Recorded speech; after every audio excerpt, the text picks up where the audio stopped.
Assalamualaikum warahmatullahi wabarakatuh. Balik lagi bersama saya Akbar CK. Di video kali ini kita akan menyaksikan si Ferdinand Hutahian, ex kader Partai Demokrat yang sekarang loncat menjadi kadernya Partai PDIP, sok-sokan menyudutkan dan menyerang Pak Joko Widodo masih terkait soal kereta cepat WUS. Alih-alih menyudutkan dan menyerang Pak Joko Widodo, Ferdinand Hutahian malah dipermalukan dan diserang balik oleh Bastari Barus dan juga Andi Azwan. Sampai-sampai Ferdinand Hutahian ini kayak cacing kepanasan. Nah, sebelum kita ke videonya, jangan lupa like, subscribe, dan share. Tanpa berlama lagi, langsung aja kita saksikan videonya berikut ini. Saya pun bangga kita memiliki kereta cepat. Yang saya sayangkan itu adalah kereta cepat ini dibangun tidak mengindahkan kaidah-kaidah dan kepatutan pengelolaan keuangan negara. Sehingga apa yang kita rasakan sekarang, akibatnya sekarang apa? Dan antara tepok jidat untuk membayar cicilan utang yang harus direstrukturisasi. Mau direstrukturisasi berapa lama? Kalau itu masih mampu, kalau ternyata nanti barangnya sudah hancur duluan, utang belum lunas, mau apa lagi kita? Nah, ini yang kita inginkan, bahwa ke depan supaya setiap pembangunan itu dikaji dulu yang mantap, yang benar, sehingga tidak terjadi lagi hal-hal seperti ini. Karena kita ingin Danantara ini kemudian nanti akan teriak, oh Danantara punya untung 200 triliun kita akan bagi ke rakyat. Bukan lagi Danantara teriak, oh ini rugi kami bereskan dulu ini.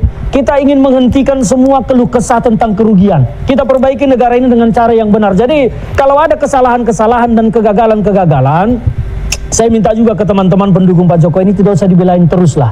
Kalian itu justru yang tidak berkualitas itu yang selalu out of context. Udah, rendah kualitas. Orang tidak takut mengorbankan nyawanya. Sekarang ada nggak yang berani mengorbankan nyawanya untuk membangun kereta cepat? Jokowi suruh korbankan nyawanya, sekarang bayar hutang. Berani nggak dia?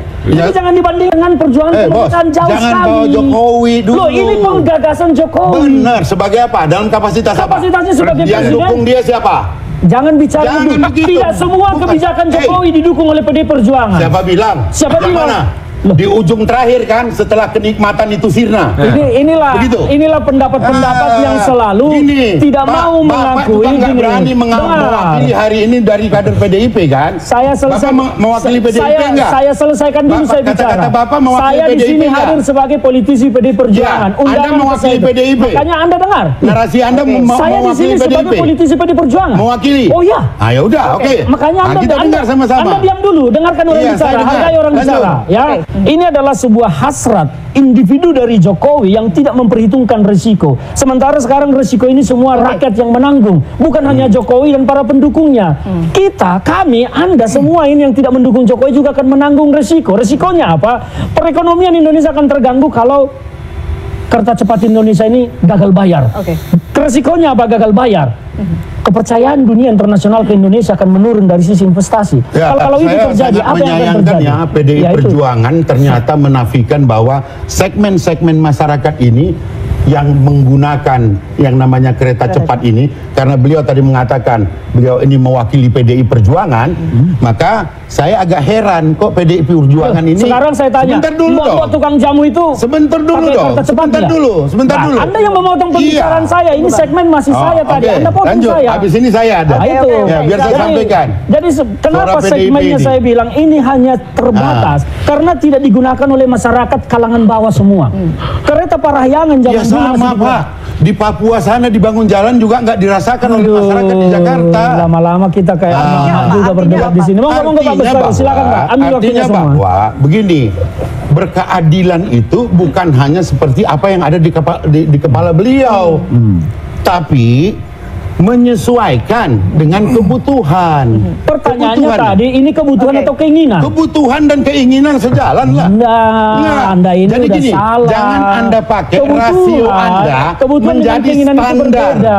Saya agak heran kalian memakai rasio kalian sebagai standar. Justru pemikiran Pak Bestarus jangan jadikan standar urus bangsa. Segmen masyarakat harus mendapatkan pelayanan. Anda setuju nggak? Oh iya dong. Setuju kan? Kereta cepat Indonesia. Justru pertanyaan saya, kereta cepat dipakai mak tukang jalan nggak? Berarti kan Anda setuju bahwa siapapun yang memakai kereta cepat itu adalah warga negara Indonesia. Setuju nggak?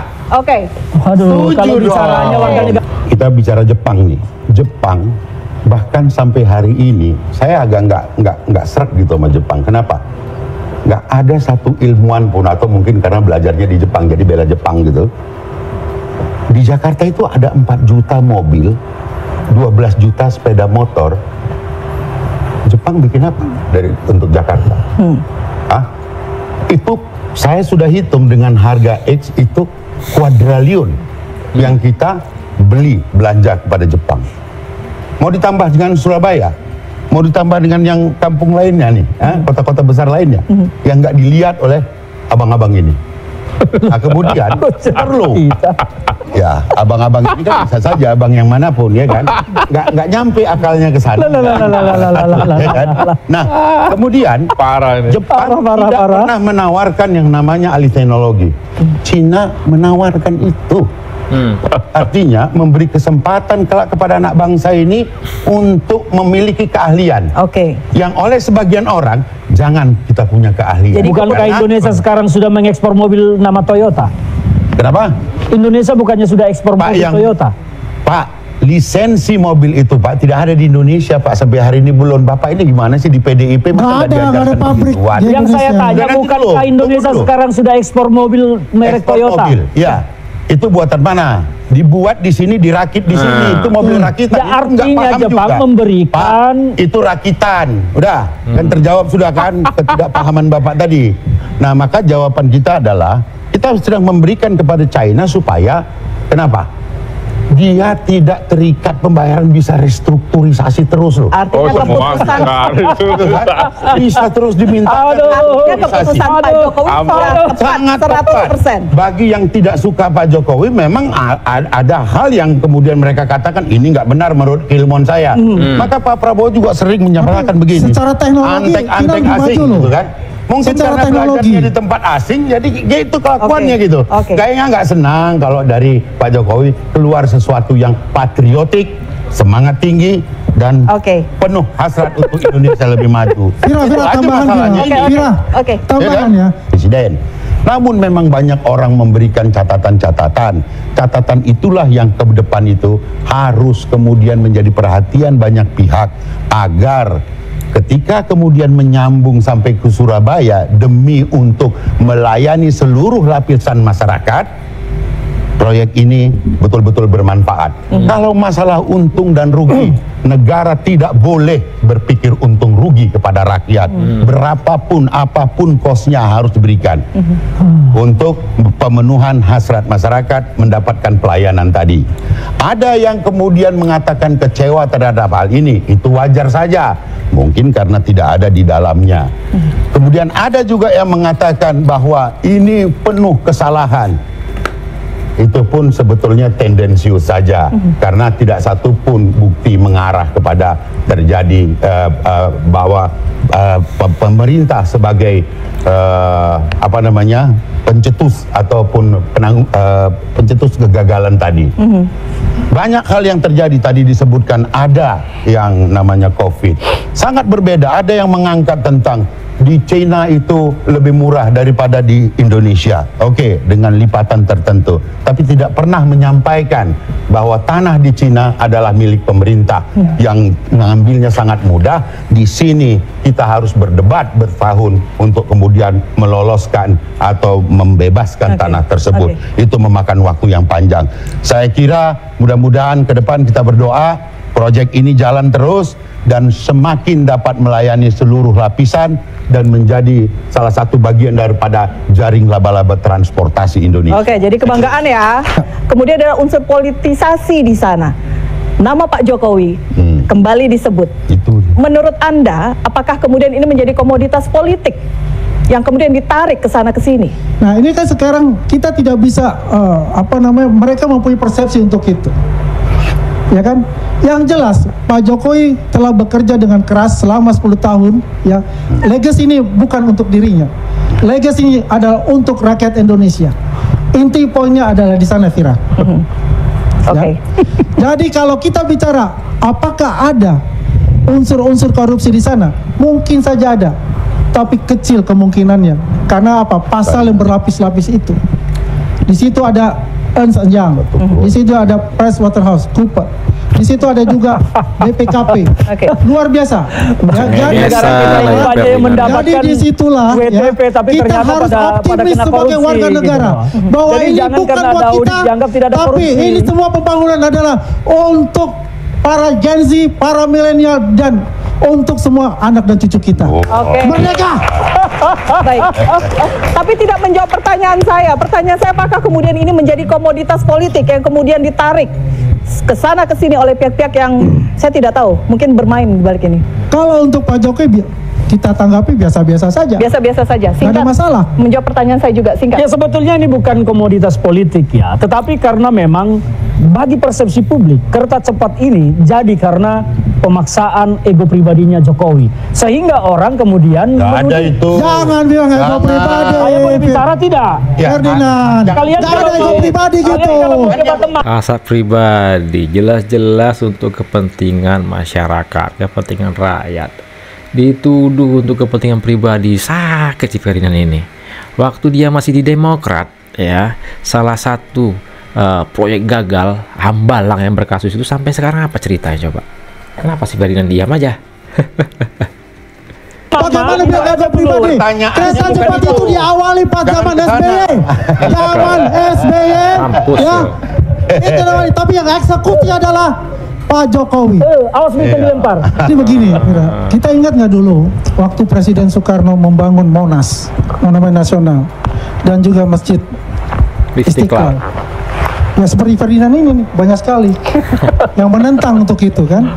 Akhirnya apa yang terjadi? Kita lihat sekarang. Saya tidak menantang Adalah kereta suatu cepat. kebanggaan Enggak, sekarang supaya tidak untuk sesat. bangsa Dengar Indonesia. dulu, saya tidak menantang kereta cepat, tapi saya menyatakan bahwa perencanaan itu sama dengan serius tidak mengindahkan kaidah-kaidah yang benar. Nah, Jadi makanya jangan kaidah dibilang yang saya menolak. mana? Ini semua sudah ada perhitungan-perhitungan yang matang untuk Buktinya, itu. buktinya sekarang kalau matang kenapa begini? Tunggu dong, saya belum selesai posisi. Enggak, Anda jangan sesatkan publik lagi dengan Aku nggak sesat opini publik, Anda. aku nggak sesatan publik. Ini kita Ya menjelaskan. udah, monggo jalan. Ya kan, apa yang dikatakan juga bahwasanya ini kan bukan hanya Indonesia saja, ya konsorsium ini. Cina juga menanggung hal itu juga, kan begitu. 40%. 40% pula kan. Nah artinya ya kita bisa melihat, kalau saya gambarkan bagaimana Pak Bung Karno dulu membangun Monas. Ini seperti yang kita katakan ini, suatu kebanggaan kita untuk masa depan juga. Karena baru di Indonesia, di negara Asia Tenggara itu yang mempunyai kereta api cepat. Waktu saya ke Malaysia, dia bilang, hebat sekali Indonesia mempunyai kereta api cepat. Kami dari Kuala Lumpur, Singapura, bertahun-tahun kita berbicara tidak pernah ada untuk itu. Itu suatu kebanggaan buat Tapi kita. analogi Mereka Anda tentang akhirnya Monas itu datang salah. ke Indonesia Monas itu tidak dibangun hanya dengan untuk utang. merasakan yang namanya kereta cepat dari Jakarta ke Bandung. Artinya apa? Artinya tourism itu berkembang dengan pesat, mendapatkan pendapatan untuk itu. Itu satu poin. Yang kedua, ya kalau kita lihat, memang segala sesuatu yang baru itu yang saya katakan tadi, learning curve, ya tidak semerta-merta itu kita akan untung. Itu ada proses itu, semua dihitung, ya. Apalagi kalau dibilang korupsi, nggak ada itu. Karena di kereta cepat itu, ya kalau ke Cina ada zero policy on-state corruption. Itu bisa digantung itu BUMN Cina kalau ada terindikasi untuk korupsi. Dan juga itu berlapis-lapis. Ada PwC itu ya, PwC, ada EY di situ yang mengecek sebagai auditor. Berlapis-lapis. Nggak mungkin ada yang namanya tadi dibilang korupsi secara tingkat tinggi. Yang kita perlu lihat di situ banyak faktor kenapa harga itu naik. Ya, kalau di Cina, Bang Bestari bilang tanahnya tanah negara, aman. Kalau di Indonesia, tanahnya tanah warga. Ya, ketika itu ada muncul spekulan muncul lah. Berkelahi gitu pula. Akhirnya harga itu naik semua, ya kan? Overrun. Ini masalahnya juga itu. Kemudian kalau Cina itu banyak yang landai. Kalau di Indonesia, kalau di Bandung, coba gunung dibor, itu butuh berapa biaya untuk itu? Selain profit untuk itu. Artinya itu sebetulnya make sense ya buat kita. Memang perhitungannya itu lagi diserahkan nanti kepada tim audit. Di mana permasalahan-permasalahan itu. Dan jangan di stop ya untuk kereta cepat ini biar ada konektivitas. Ya, seluruh Jawa itu dapat terangkai dan merasakan kepada seluruh rakyat Indonesia namanya kesejahteraan. Nah, itulah video kita kali ini. Silahkan ketik komentar kalian di kolom komentar. Gimana pendapat teman-teman terkait video kita kali ini. Itulah sedikit informasi yang bisa saya sampaikan di video kita kali ini. Saya Akbar CK, mohon undur diri. Assalamualaikum warahmatullahi wabarakatuh. Salam sehat selalu. Bye-bye.